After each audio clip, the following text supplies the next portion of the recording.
નમસ્કાર બધાયને. કેમ છો? મજામાં? જય માતાજી, જય શ્રી કૃષ્ણ અને સીતારામ બધાયને.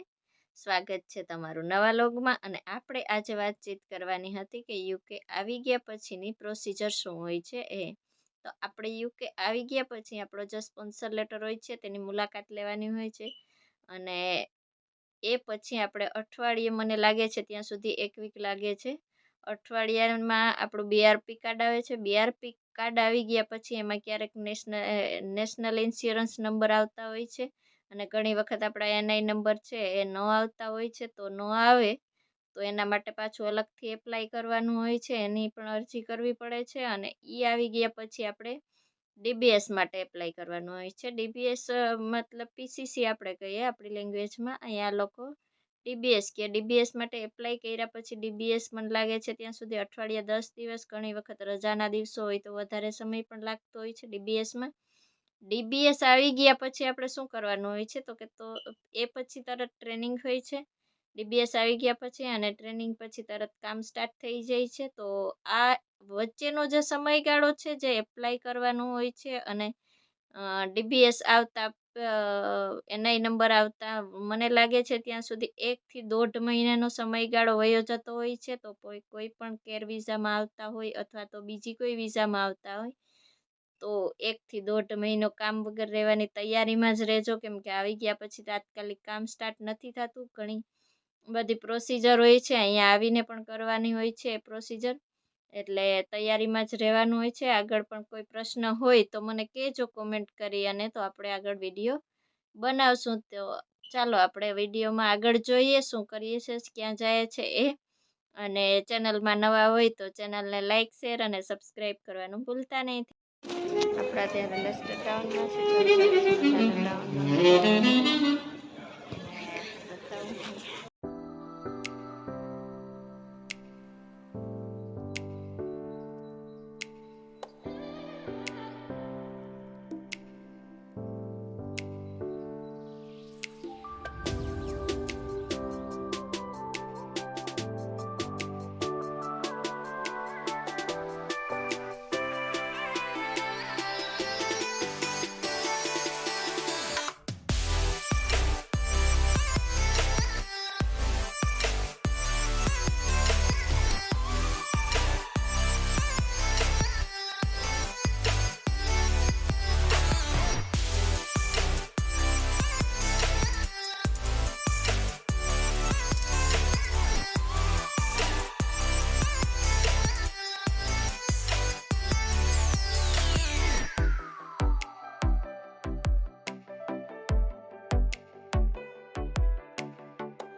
આપણે અત્યારે હતા લેસ્ટર ટાઉનમાં. સરસ મજાનું છે ટાઉન, અને આજે વેધર પણ સારું હતું, તડકા જેવું હતું, એટલે મેં કીધું નીકળીએ. અને થોડું ઘણું શોપિંગ કરવાનું હતું, એટલે શોપિંગ થઈ ગયું છે. અને મેં કીધું વિડીયો પણ બનાવીએ. તમને લોકોનો વિડીયો કેવો લાગે કેવો નહીં એ પણ કોમેન્ટ કરી અને કહેજો.